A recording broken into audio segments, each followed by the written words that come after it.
Véu escuro. A morena olhou para as pessoas em fuga. LD por Priscila. A voz gritou que memorizar tinha um limite de feitiço de 5. E o mago precisava ser parado antes de terminar seus cálculos. A morena olhou com escuro, olhos sem emoção, ordenando que todos saiam. Várias focas escarlates apareceram acima de sua cabeça, e energia mágica começou a se enfurecer em diferentes direções. A voz gritou que era necessário repelir o ataque e proteger a amante, e sob nenhuma circunstância permitir que ela seja tocada. Alguns dos outros subiram as escadas. Eu fui LD por um dos cavaleiros. Desejo com o rosto coberto de sangue e um artefato brilhante em seu peito. Em voz alta ordenou não interferir com eles. Um momento depois, os cavaleiros, se aproximando dele, foram perfurados com magia, e sangue jorrou em todas as direções. A morena olhou com olhos loucos, enquanto o líquido escarlate fluía por seu rosto. Em um fluxo rápido, ele gritou, dizendo a Priscila para parar e não ousar fugir. Uma enorme onda de escarlate, energia vermelha, encheu tudo ao redor. O cara caiu de joelhos no chão. Ele se curvou e abaixou a cabeça, apoiando-se com a mão. Pirata olhou para ele do topo da varanda, perguntando se ele também havia decidido cometer suicídio. Ele notou que ele nunca o tinha visto entrar em uma fúria tão louca. Depois que essas palavras foram ouvidas, que a senhora subiu com segurança a bordo. Com olhos pesados, Desejo olhou para a poça de sangue que se acumulou abaixo dele, ouvindo as palavras do povo, para levantar a escada e se preparar para a decolagem. Todos no navio de repente congelaram quando a morena gritou alto o nome do santo. A menina voltou com um olhar intrigado. Apesar do sangramento pesado, o cara cerrou os dentes com força, dizendo que não importa o que isso lhe custasse, ele definitivamente. Desejo levantou a cabeça e olhou com escuro, olhos loucos para o santo, dizendo que ele iria matá-la. Os cantos dos lábios de Priscila apareceram, e ela disse que eles se veriam novamente. Muito em breve ela estendeu a mão para a espada, que o cavaleiro atirou nela. Após o pedido, a morena respirou pesadamente com os dentes cerrados, ouvindo suas palavras, que ele deve permanecer o mesmo até então, e nunca esquecer o que ela tinha feito. O santo a cortou por muito tempo, cabelo loiro, com uma espada, e disse ao cara para culpá-la e odiá-la mais do que qualquer outra pessoa.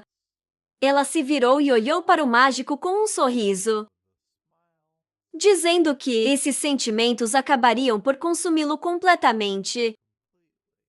Como muitos navios voadores decolaram, Priscila se despediu dele até a próxima vez. Os feridos. Desejo estava perto do corpo do mestre falecido, calmamente chamando pelo nome, olhando para seu rosto pacífico manchado de sangue. Ele começou a dizer que ele realmente o conhecia há muito tempo, desde que ele era do futuro. Embora fosse difícil de acreditar, o cara olhou para Exorian, através de lágrimas fluindo de seus olhos, e com lábios trêmulos, disse que ele era do futuro, onde eles eram camaradas, que estava à beira da morte muitas vezes. E ele era seu mentor e mais próximo amigo insubstituível. Ele se lembrou de seu primeiro ponto neste mundo, na Torre da Magia, dizendo que ele sempre quis dizer o quão feliz ele estava. Ele relembrou seu jogo de xadrez juntos, dizendo o quanto ele sentia falta dele, lembrando o rosto pensativo do mestre. Durante o jogo, o cara notou como ele estava feliz em vê-lo. Ele lembrou como eles se revezavam fazendo movimentos, dizendo o quanto em suas memórias. Os dois se sentaram à mesa em frente ao xadrez. E o desejo disse que estava se divertindo muito. Então o cara olhou para o amigo. Através dos olhos manchados de lágrimas, ele apertou as roupas do homem com a mão e agradeceu. Um pequeno bando de pássaros voou pelo céu vermelho do pôr do sol. A morena deitada no chão ao lado do corpo de Ezorian, agradecendo a ele por ser seu amigo. Novamente a voz perguntou ao homem: o que ele vai fazer quando sairmos daqui? Olhando para o tabuleiro de xadrez com as peças, o mestre perguntou novamente, após o qual ele foi questionado se ele tinha planos para o futuro. O mágico respondeu que precisava pensar. Dois amigos estavam sentados em uma mesa jogando um jogo, e muitos observadores se reuniram em torno deles.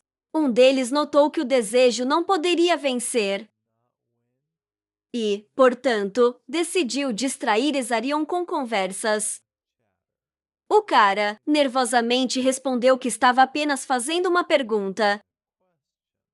Ele congelou com uma cara chocada, enquanto o mestre fazia seu movimento e declarava sua vitória. A morena exclamou que estragou tudo de novo. O homem sorriu fracamente enquanto as pessoas ao lado riam, falando que o cara já tinha apanhado 157 vezes. Ezorian respondeu que, para ser honesto, ele ainda não decidiu. O desejo exigiu outro jogo. O homem com um largo sorriso no rosto riu alto, perguntando se talvez ele devesse ter um filho como ele. Havia duas peças de cores opostas. No tabuleiro de xadrez, a morena perguntou indignada, para não dizer essas coisas para ele, mesmo como uma piada, e porque ele perguntou como são as crianças na idade dele. O mestre o chamou de tolo em resposta e disse que estava apenas brincando. Todos os jornais do continente escreveu sobre a morte de John de Gizarian. Apenas uma linha na primeira página do jornal surpreendeu o mundo inteiro todo.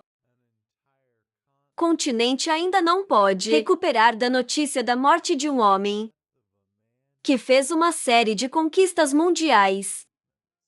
Após isso, um evento igualmente importante foi postado na próxima página do jornal.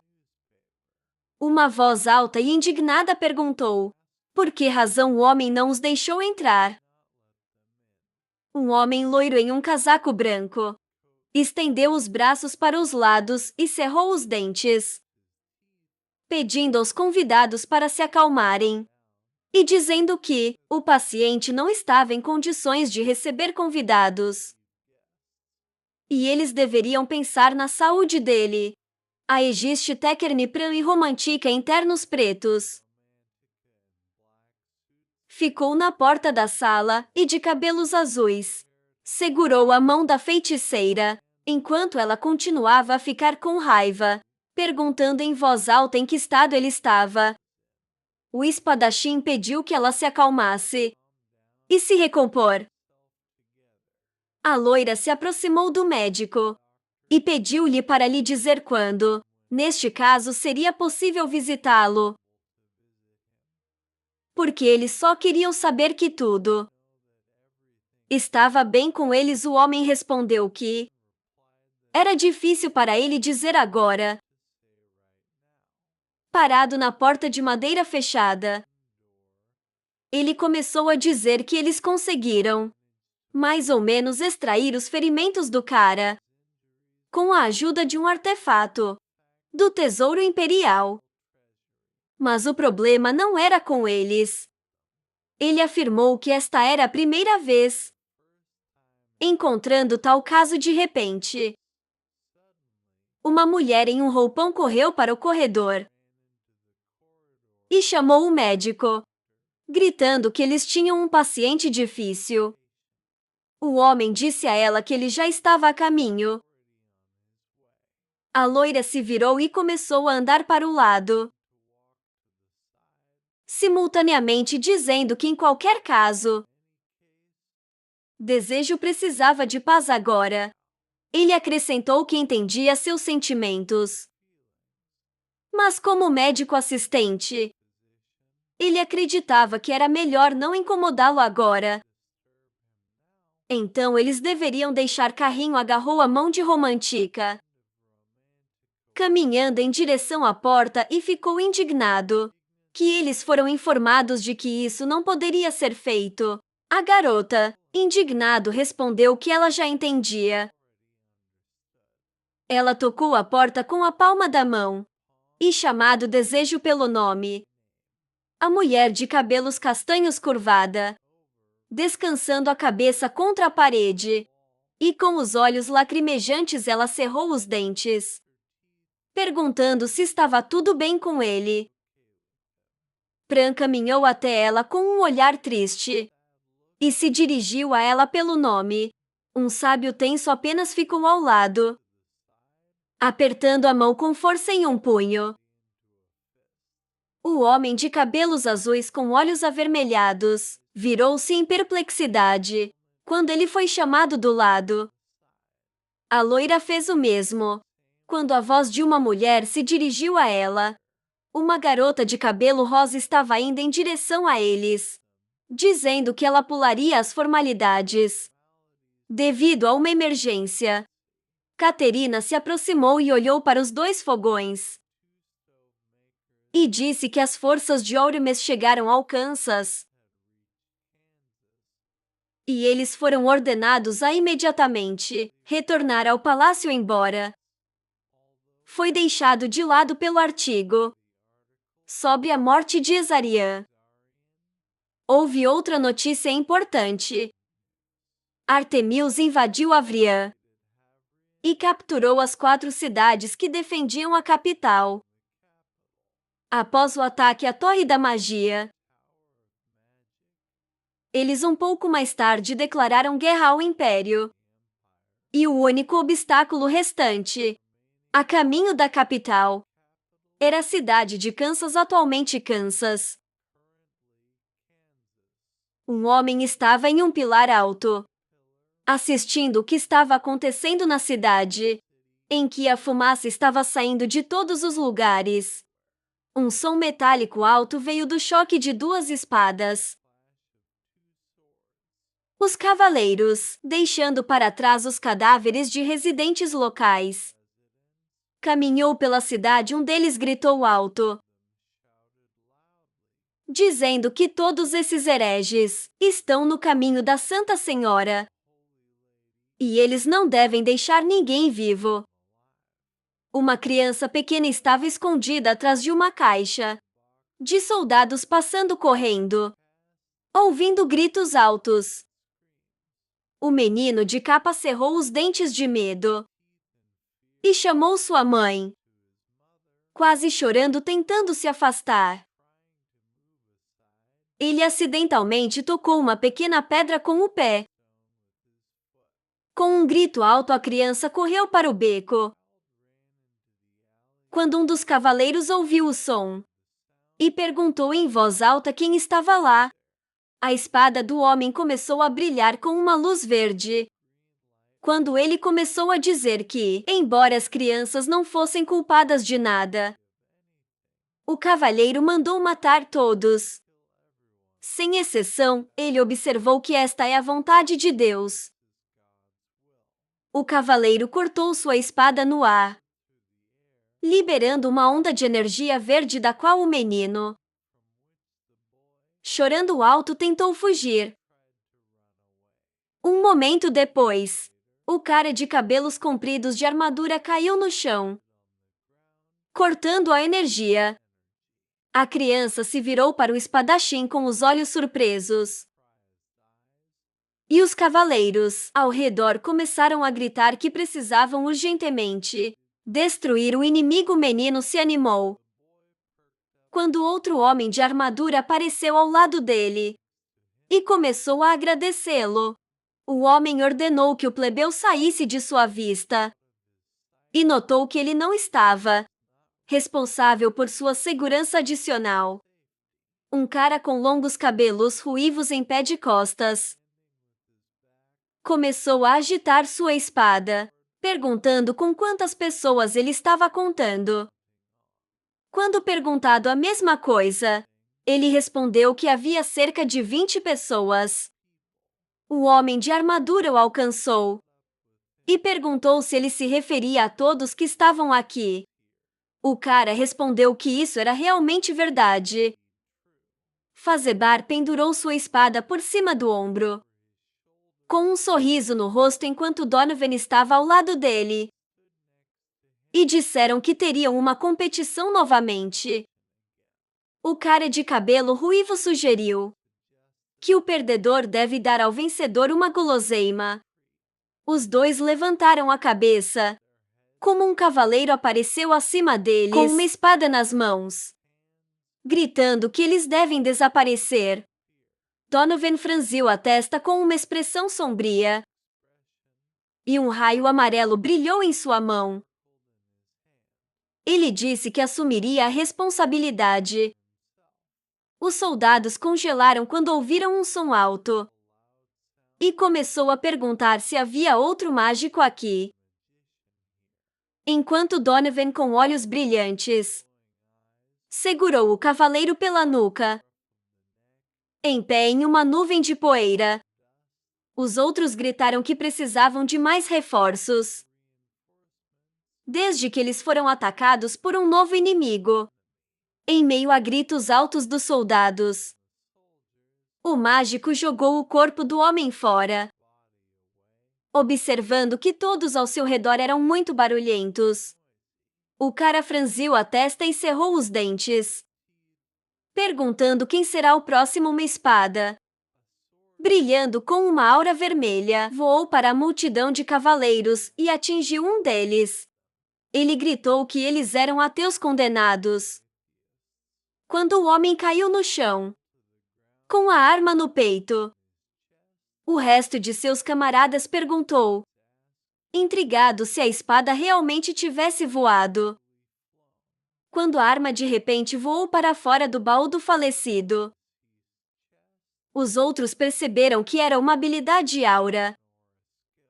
Segurando um chicote vermelho feito de aura, no final do qual havia uma espada afiada, Fazebar caminhou em direção a seus inimigos com olhos loucos.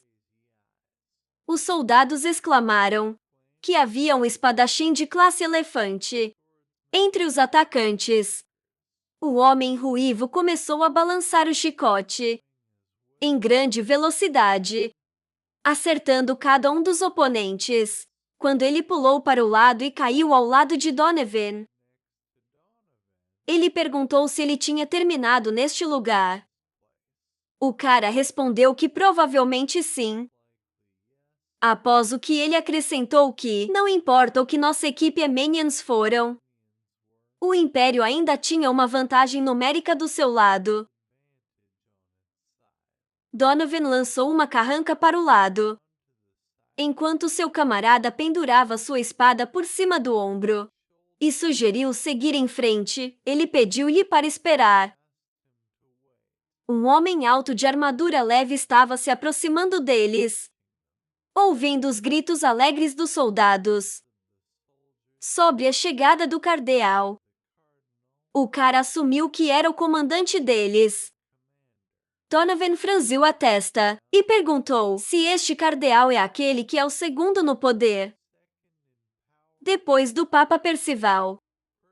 Respondeu que eles agora eram L&D por um santo imundo. Gotas de sangue jorraram em todas as direções. Quando um homem de armadura passou correndo pelos dois caras, dizendo que eles não tinham respeito, como se nada tivesse acontecido, ele continuou a andar mais, dizendo que era melhor para eles calarem a boca. Donovan, chocado e fasbear, começou a tossir sangue. Quando eles caíram no chão, o cardeal ordenou que os cavaleiros reunissem tropas e avançar para Dresden. Um cara com olhos vermelhos e cabelo preto azeviche tirou o capacete e disse que era tudo em nome da Senhora Santa. Alguns dias depois, um artefato na forma de uma cruz brilhou fracamente no pescoço do cara, quase completamente enfaixado. Desejo sentou-se em seu sangue com um olhar abatido. Abrindo a palma da mão, ele olhou para o anel de ouro com uma pedra vermelha, pensando que esta foi a última coisa que restou do mestre. O cara olhou para o lado com um olhar sombrio e perguntou ao convidado nomeado quanto tempo ele ficaria lá.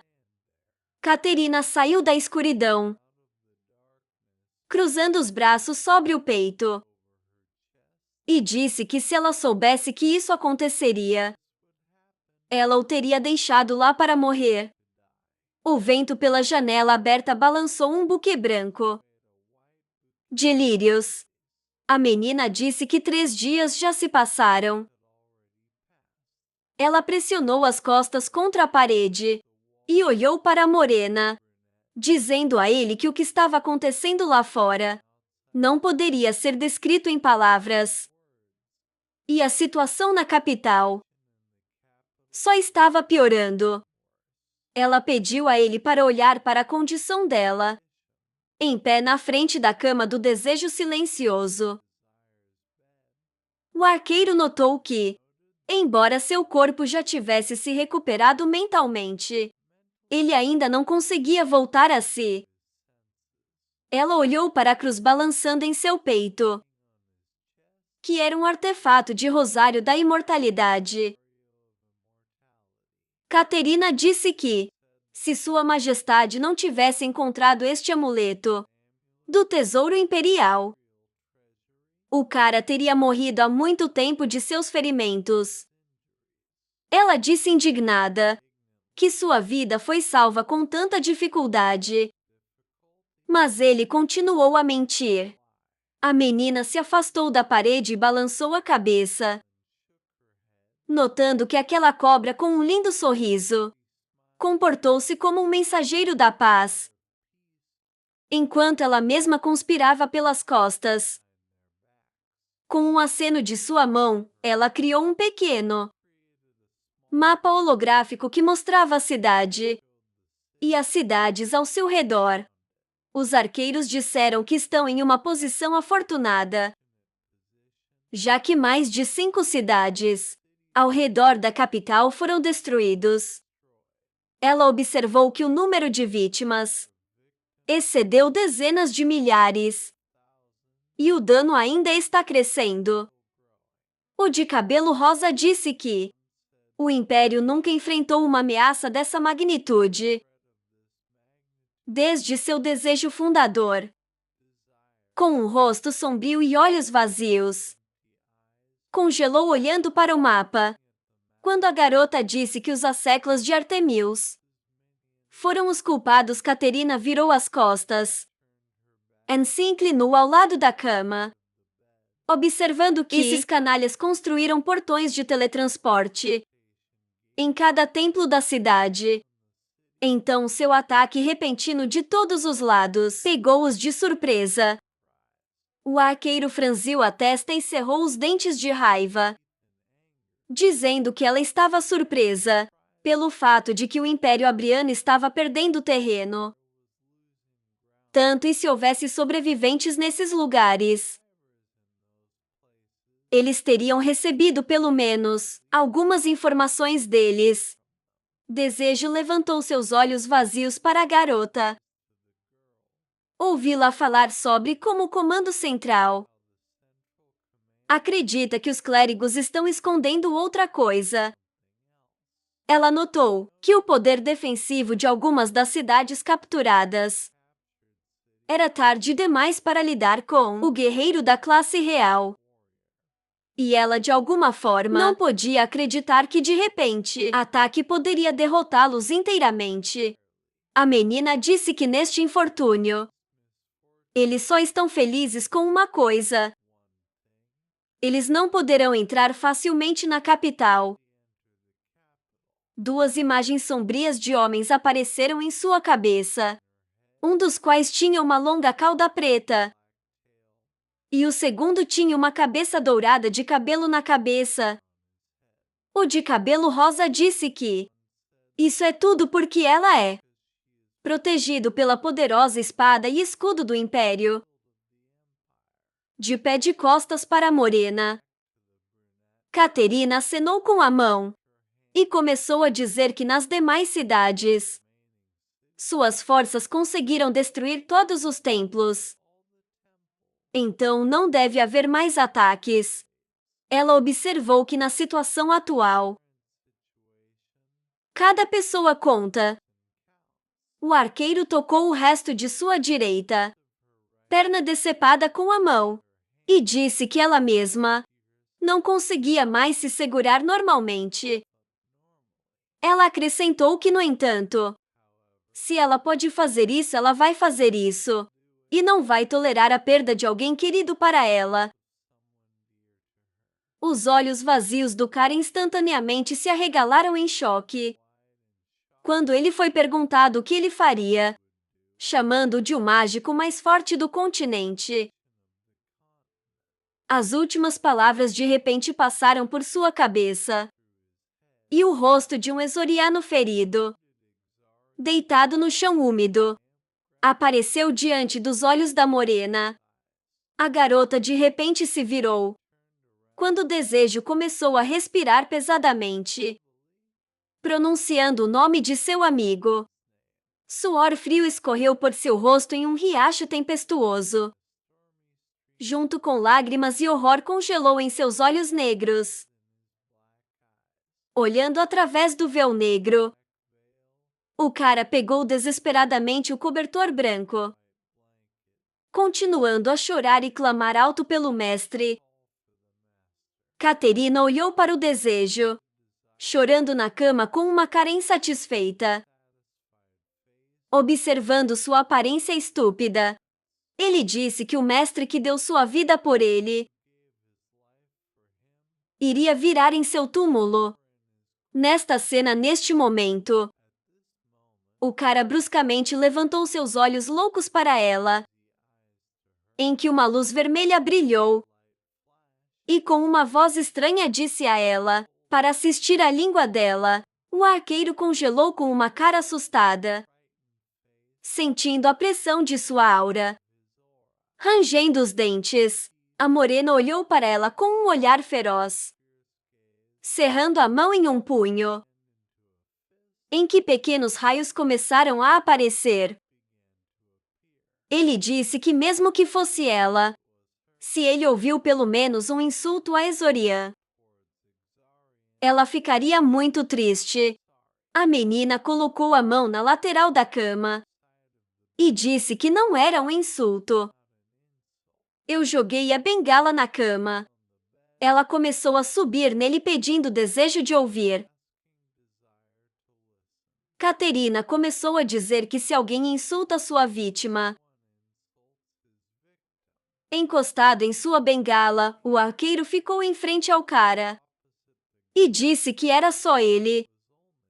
A de cabelo rosa mostrou os dentes e disse, franzindo as sobrancelhas, começou a gritar alto, que ele poderia lamentar tanto quanto quisesse e sofrer de desesperança pela mesma quantidade de tempo. A morena olhou para ela com os olhos irritados, enquanto Caterina continuava deprimida, dizendo que perder um ente querido é sempre doloroso. No entanto, as pessoas que o perdem sentirão o mesmo.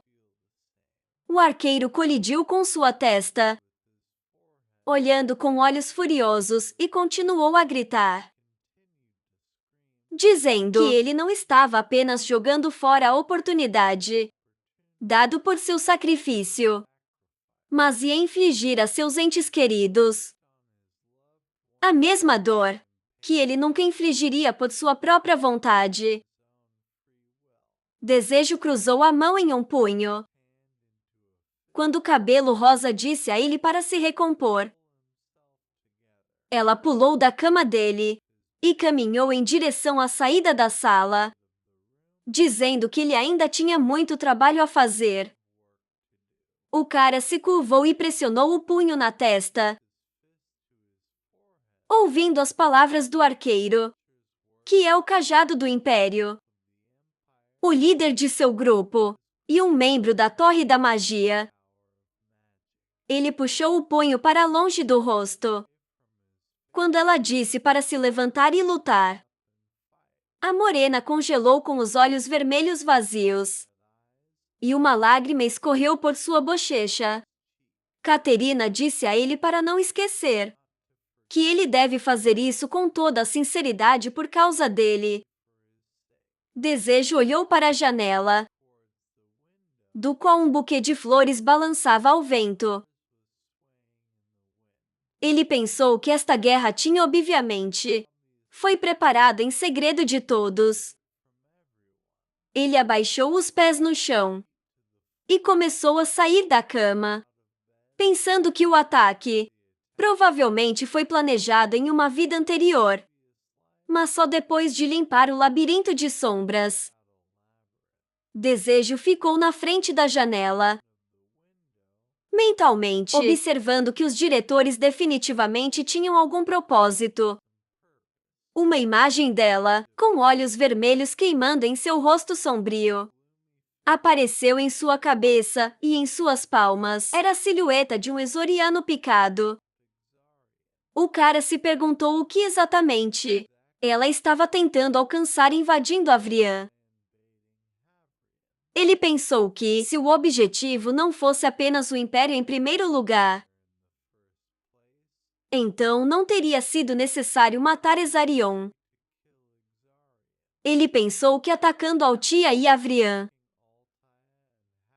a igreja de Orames tinha virado o continente contra si mesmo, e com um único passo em risco, perdendo tudo o que havia alcançado.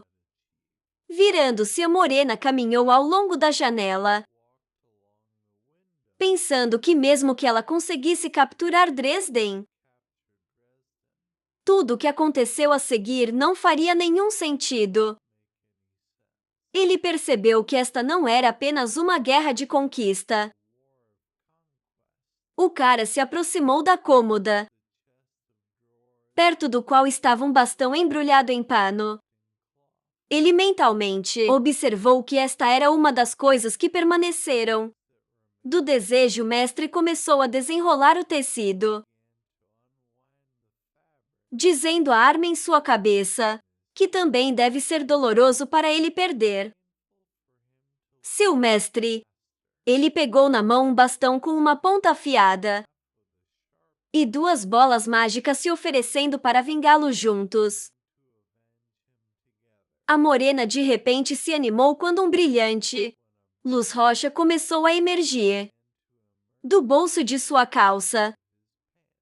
Ele tirou um brilho, anel dourado com uma pedra vermelha do bolso, e se perguntou se havia um feitiço lançado sobre ele que respondeu ao mana da equipe. Quando o cara apertou a palma da mão com força, ao redor do artefato uma voz familiar foi ouvida. Lágrimas fluíram de seus olhos novamente, e ele colocou o punho no rosto, ouvindo a voz de Exoriano do artefato, pedindo desculpas por estar amarrado assim. Soluçando, o cara exclamou que sempre encontra maneiras de falar. O homem correu atrás da garota, que caminhou com confiança, dizendo a ela que eles não tinham discutido tudo ainda. Sem se voltar para o homem correndo, Bridget respondeu que estava com pressa.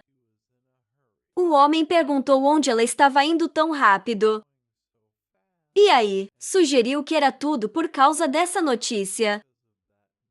A professora caminhou com um leve sorriso no rosto, enquanto a loira atrás disse que era notícia. Esse desejo voltou para a academia. A mulher abriu bruscamente as portas da sala, perguntando em voz alta ao reitor se era verdade. A morena sorriu amplamente, interrompendo Bridget com palavras que muito se passou desde sua última reunião, e ele ficou feliz em vê-la com boa saúde. O professor sorriu suavemente, pronunciando o nome do cara.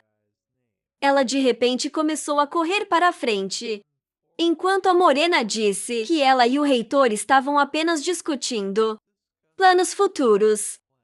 Ela pulou no mágico. Anne o apertou com força em seus braços, enquanto ele disse que ele estava prestes a contar aos alunos sobre eles. Quando a cabeça de Desire estava no ombro da mulher, ele sorriu nervosamente, e ela começou a dizer que ele tinha passado por muito, colocando um sorriso suave no rosto. O cara abraçou Bridget de volta e disse que estava de volta. Uma luz brilhante foi ouvida no salão de assembleias, e o teste de comunicação começou. Reidoria e Kel ficaram com rostos satisfeitos, ouvindo as palavras de Desire, que antes de tudo ele queria agradecer todos os alunos e graduados quem veio a esta reunião, apesar da situação difícil. A menina disse que estava feliz em ver que ele estava bem, e a loira concordou. Muitos alunos no corredor ouviram, como a morena disse que todos eles já sabiam que, por causa dos lacaios de Hermes, o Império estava passando pelo mais difícil. Vezes em sua história houve conversas por todo o corredor sobre como a cidade de alguém não existe mais. Atrás do cara estavam Pugman e Bridget. O homem disse que parecia-lhe que ela seria contra essa ideia, porque eles eram essencialmente jogando os alunos nas garras da morte. A mulher respondeu que era o contrário. Ela franziu a testa quando o loiro arqueou as sobrancelhas em confusão e começou a murmurar o plano desse desejo. O professor interrompeu, dizendo que ela nunca permitiria que este lugar se tornasse um túmulo. Ela olhou para a frente com um olhar triste, dizendo que mesmo que ela não tivesse sucesso, ela iria defendê-lo. O cara disse em voz alta que o principal alvo de Artemis é a Academia Avrian. Ugman franziu a testa, suas sobrancelhas claras dizendo que neste caso, seu plano é convergir. Parado na frente dos alunos, Desejo falou alto com um olhar confiante, que eles não lutariam para vencer, mas para proteger as pessoas que amavam. O grande coroa verde balançou sob a pressão do vento. A morena ficou perto da árvore, virando a cabeça para o lado. Ele olhou para o prédio. Olhando para ele, o corrimão imitou seus lábios. A voz de um homem perguntou sobre a Academia Avrian. A garota de cabelos brancos assentiu e concordou. Enquanto dentro do sistema, Desejo estava acima da cidade em frente à Luna. Ela disse que isso é atualmente o único lugar onde o dispositivo de controle para o sistema Artemis ainda existe. A morena olhou para a garota, Como ela explicou que, no entanto, durante o maior ponto de destruição da humanidade, estava danificado e agora deve ser considerado como as ruínas da antiguidade. O cara olhou para baixo com seus olhos negros, pensando que, como ele esperava em suas memórias, ele ficou em frente à Puição com um monte de seus asseclas. E tudo ao redor era